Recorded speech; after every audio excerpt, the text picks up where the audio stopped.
નમસ્કાર દર્શક મિત્રો, આપ નિહાળ રહ્યા છો સાઈ ગ્રુપ મીડિયા હાઉસ દ્વારા સંચાલિત નવસારી લાઈવ અને ઝટપટ ન્યૂઝ।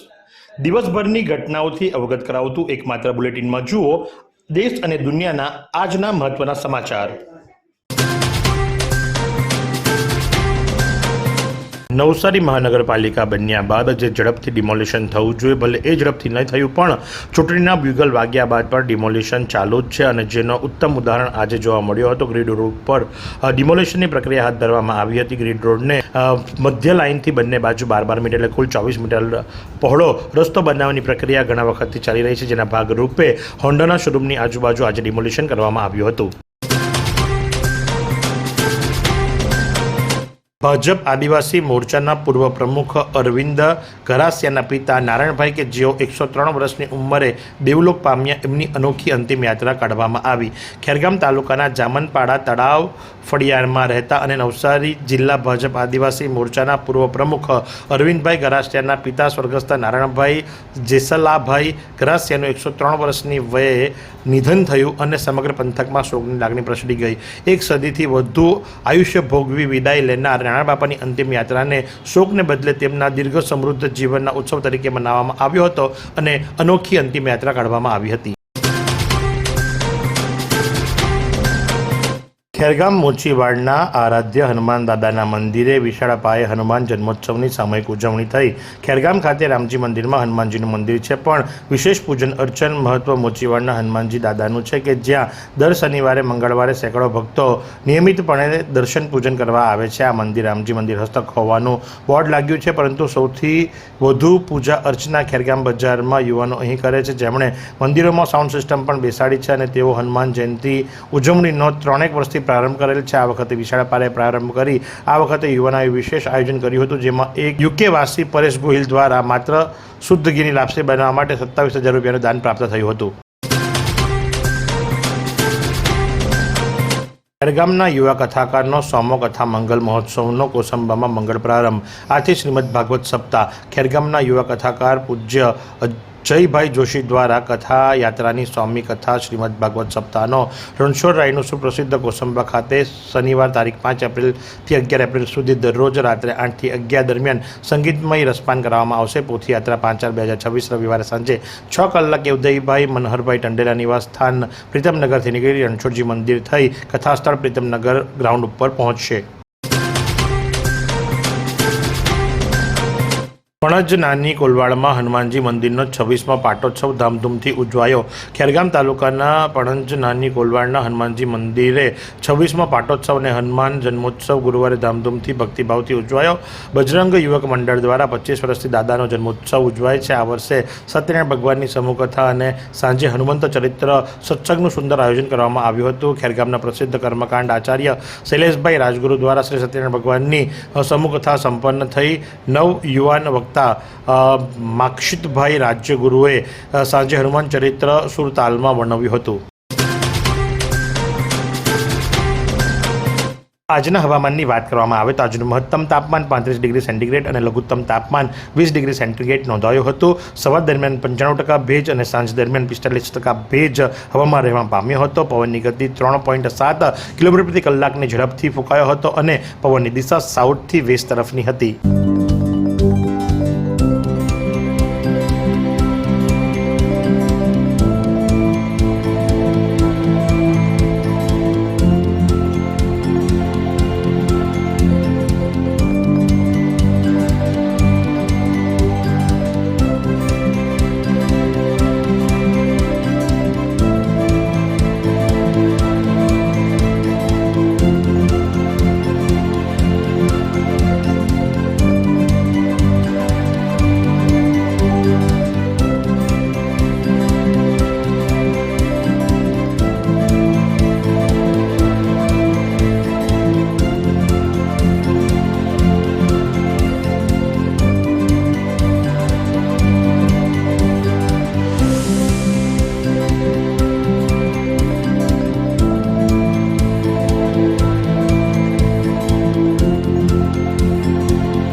નવસારી જિલ્લાના ખેરગામ પોલીસ સ્ટેશન ખાતે નોંધાયેલી માહિતી મુજબ ચીમનપાડા તાન નદીના પુલ નજીક રહેતા 30 વર્ષીય પ્રદીપસિંહ જોલેસિંહ જબ્બરસિંહ 25/3/2026ની રાત્રેથી 26/3/2026ની સવાર દરમિયાન કોઈને જાણ કર્યા વિના ઘરેથી નીકળી ગયા બાદ ઘરે પરત ફરેલ નથી, જેની શોધખોળ ચાલુ છે, જે બાબતે ખેરગામ પોલીસ સ્ટેશનમાં ગુમ થયાની જાણ કરવામાં આવી છે. તાલુકા જિલ્લા પંચાયતની 18 બેઠકોની ચૂંટણી માટે ખેરગામમાં પ્રથમ સભા યોજાઈ. 26 એપ્રિલે થનાર સ્થાનિક સ્વરાજ્યની ચૂંટણીના મતદાન માટે ખેરગામ તાલુકા સેવા સદન પૂર્વ તૈયારીમાં મંડી પડ્યું છે. નવસારી જિલ્લા પંચાયતના હિસાબી અધિકારી મનીષ પટેલને ખેરગામ તાલુકાના ચૂંટણી અધિકારી તરીકેની ફરજ સોંપાઈ છે, જેમણે 3જી તારીખે ચૂંટણી કામગીરીના વિવિધ 9 વિભાગો માટે અધિકારી કર્મચારીઓની નિમણૂકનો હુકમ કર્યો છે અને તે તમામને સાંજે 4 વાગે ખેરગામ સેવા સદન સભાખંડમાં ભેગા કરી મામલતદાર વિજય પટેલ અને નવનિયુક્ત તાલુકા વિકાસ અધિકારી અરુણ નાયક સાથે તમામની બેઠક યોજીને ચર્ચા વિચારણા કરી હતી. નવા આગંતુક અરુણ નાયકે ખેરગામ તાલુકા વિકાસ અધિકારીનો હવાલો સંભાળ્યો. મહેસાણા જિલ્લા પંચાયતમાં ચીટનીસ તરીકે ફરજ બજાવતા અરુણ રામલાલ નાયકની ખેરગામ તાલુકાના વિકાસ અધિકારી તરીકે બદલી થતાં 3જી એપ્રિલે તેમણે હવાલો સંભાળ્યો છે અને સાંજના ચૂંટણી અધિકારીની પ્રથમ બેઠકમાં હાજરી આપી હતી. શનિવારે ખેરગામ તાલુકા પંચાયત અધિકારી કર્મચારીઓ તથા 22 ગામના તલાટી કમ મંત્રી અને અન્ય પંચાયતી કર્મીઓ સાથે ખાસ સભા ભરી સૌને સાથે પરિચય કેળવ્યો હતો. નાયબ તાલુકા વિકાસ અધિકારી જીતેન્દ્ર પટેલ, તલાટી મંત્રી ભરતસિંહ પરમાર, ખેરગામ અને વગેરે અરુણભાઈનું સ્વાગત કરી શુભકામનાઓ પાઠવી હતી. મનરેગાના શ્રમિકો સાથે ધારાસભ્ય અનંત પટેલની ન્યાયસભા. ભાજપ શ્રમિકોનું શોષણ કરે છે, શ્રમિકોનું વેતન સમયસર ચૂકવવું જોઈએ, શબ્દો ઉચ્ચાર્યા અનંત પટેલે. વાંસદા તાલુકા કોંગ્રેસ સમિતિ દ્વારા વાંસદા ચીખલીના ધારાસભ્ય અનંત પટેલની આગેવાનીમાં મનરેગા એટલે કે જી રામજી યોજનાના શ્રમિકોને ન્યાય આપવા ન્યાય સભાનું વાંસદા ખાતે આયોજન કરવામાં આવ્યું હતું. સ્થાનિક સ્વરાજ્યની ચૂંટણીના બ્યુગલ વાગી ચૂક્યા છે, ત્યારે વાંસદા તાલુકાના મનરેગા એટલે કે જી રામજીના શ્રમિક કામદારોને છેલ્લા 3 મહિનાથી વેતન મળ્યું ન હોવાથી તેમજ રોજગાર સેવકો, ટેકનિકલ તથા અન્ય સ્ટાફના કર્મચારીઓનો પગાર પણ 3 મહિનાથી મળ્યો નથી અને તેઓને ન્યાય અપાવવા માટે ન્યાય સભાનું આયોજન કરવામાં આવ્યું હતું. સ્થાનિક સ્વરાજ્યની ચૂંટણી આગામી 26 એપ્રિલે યોજાનાર છે, જેના લીધે પહેલેથી આચારસંહિતા લાગુ પડતા ખેરગામ પોસ્ટ ઓફિસ સામેના મોટા હોર્ડિંગ્સ પરથી સરકારી જાહેરાત દૂર કરવામાં આવી છે. બિલ્લીમોરા ગણદેવી ખાતે પણ બેનરો દૂર કરવામાં આવ્યા હતા.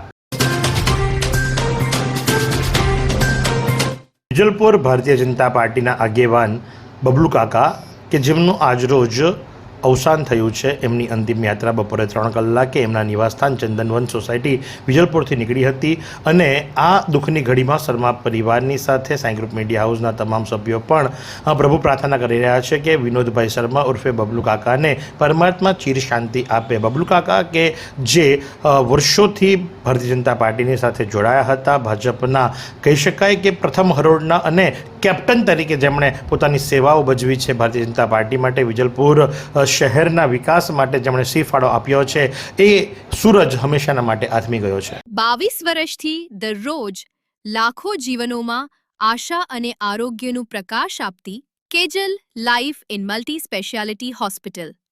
અદ્યતન સુવિધા સાથેની હોસ્પિટલ, અનુભવી ડોક્ટરો અને ટેકનોલોજી સહિત ઓપરેશન થિયેટર્સ, આઈસીયુ અને એનઆઈસીયુ વિભાગ, 24 કલાક ચાલતી ઇમરજન્સી સર્વિસીસ, મેડિકલ સ્ટોર અને લેબોરેટરીની સુવિધા પણ ઉપલબ્ધ છે.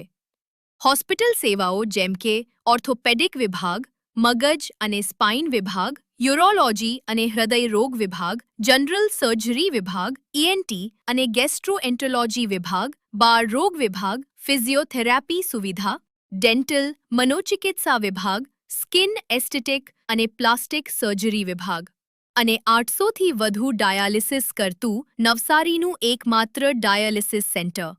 પરિવાર દીઠ 10 લાખ સુધીની પ્રધાનમંત્રી જન આરોગ્ય આયુષ્માન યોજના કાર્ડની સુવિધા અને વાહન અકસ્માતના સમયે 50,000 સુધીની વાહન અકસ્માત સહાય યોજના અને કેશલેસ સુવિધા પણ ઉપલબ્ધ છે. Kejal life in multi speciality hospital. તમારું સ્વાસ્થ્ય અમારું ધ્યેય.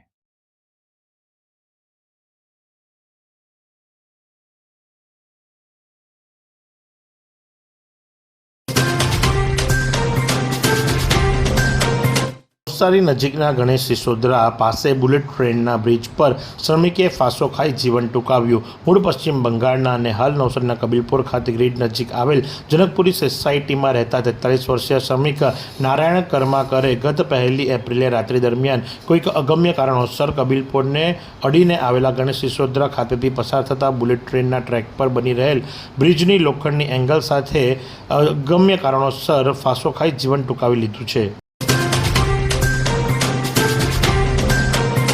વઘઈ ચેકપોસ્ટ પરથી વાંસ ભરેલી ઓવરલોડ ટ્રકો ઉપર મજૂરો બેસાડી ખુલ્લેઆમ પરિવહન, વન વિભાગ અને આરટીઓની કામગીરી પર સવાલ. વાંસ કટિંગ મામલે અવારનવાર અહેવાલો છતાં તંત્ર કેમ મૌન? તંત્રની કામગીરી ઉપર ઉઠ્યા પ્રશ્નો.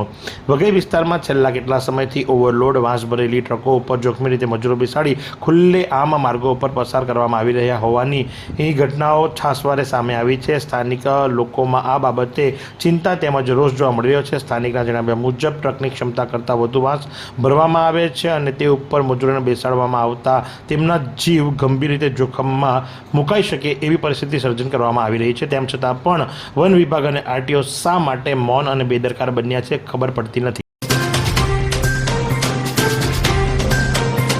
વઘઈ તાલુકામાં ભાજપ માટે ઉમેદવાર સંકટ, આંતરિક કલહથી ચૂંટણી પહેલાં જ મુશ્કેલી. ડાંગના વઘઈમાં ભાજપ માટે ઉમેદવાર સંકટ ઘેરાયું. આંતરિક કલહ ચૂંટણી પહેલાં જ મુશ્કેલી વધારી રહ્યું છે. સ્થાનિક સ્વરાજ્યની ચૂંટણી બુગલ વાગતા આજે રાજકીય પાટા પર ગરમાવો સ્પષ્ટ દેખાઈ રહ્યો છે. સાથે તમામ પક્ષો ઉમેદવારની પસંદગી માટે મથામણ કરી રહ્યા છે. ત્યારે પોતાને વિશ્વની સૌથી મોટી પાર્ટી ગણાવતી ભાજપ માટે ડાંગના વઘઈમાં ચિંતાજનક પરિસ્થિતિ ઊભી થવા પામી છે. કિલાદ તળકિયા હનુમાન મંદિર ખાતે શ્રી હનુમાનજી ચેરિટેબલ ટ્રસ્ટ દ્વારા ધાર્મિક પુસ્તકોનું વિતરણ કરવામાં આવ્યું હતું. નાની વઘઈ કિલાદ તળકિયા હનુમાન મંદિર ખાતે આયોજિત હનુમાન જયંતિ કાર્યક્રમ દરમિયાન ભક્તજનો ગ્રામજનો દ્વારા ધાર્મિક પુસ્તકો જેમાં રામાયણ, ગીતા, મહાભારત, હનુમાન ચાલીસાનું વિતરણ કરવામાં આવ્યું હતું. હનુમાનજી ચેરિટેબલ ટ્રસ્ટ નાની વઘઈના આગેવાનો દ્વારા જણાવ્યું હતું કે સામાજિક ધાર્મિક જાગૃતિ વધે તેમજ યુવા પેઢીમાં સંસ્કારોનું સિંચન થાય તે હેતુથી આ પ્રકારના સેવાકીય કાર્યક્રમો સમયાંતરે યોજવામાં આવે છે. મહાનગરપાલિકામાં ભાજપનું પેપર ફૂટ્યું. દક્ષિણ ગુજરાત ભાજપના વિવિધ હોદ્દાઓ પર સફળતાપૂર્વક રાજકીય કામગીરી બજાવનાર અશોક ધોરજીયાને મેયર પદની બક્ષિસ નક્કી. સમગ્ર ગુજરાતની મહાનગરપાલિકાઓ કબજે કરવાના ધ્યેય સાથે ભારતીય જનતા પાર્ટીએ કાર્યકરોની સેન્સ પ્રક્રિયા લઈને ઉમેદવારની પસંદગી શરૂ કરી છે. સમગ્ર ગુજરાતની મહાનગરપાલિકાઓમાં સેન્સ પ્રક્રિયા પૂર્ણ થઈ છે અને હવે ઉમેદવારોની જાહેરાત કરવાની બાકી છે. વિકાસલક્ષી ગુજરાતને વિકાસની નવી ચાવીઓ ઉપર લઈ જવા માટે યોજનાબદ્ધ રીતે શહેરને વિકાસ થઈ શકે એવા રીતે આયોજન કરવામાં આવી રહ્યું છે. ત્યારે વોર્ડ વાઇઝ બેઠકો ફાળવ્યા બાદ એની ઉપર હવે હાઈકમાન્ડ દ્વારા પેનલ ઉતારવામાં આવનાર છે, જેને લઈ અને અશોક ધોરજીયાને મેયરની બક્ષિસ મળે તો કોઈ નવાઈની વાત નહીં. એવી કઈ હોસ્પિટલ છે જ્યાં કેન્સર માટે સર્જરીની સેવા હોય, કીમોથેરાપીની સારવાર હોય, રેડિયેશનની સારવાર હોય, પીટી સીટી સ્કેન હોય, કેન્સરની પેથોલોજી હોય, મેમોગ્રાફી હોય, એટલે કે બધું જ. હા, બધી જ સારવાર એક જ હોસ્પિટલમાં હોય. તે છે નવસારી નિરાલી કેન્સર હોસ્પિટલ.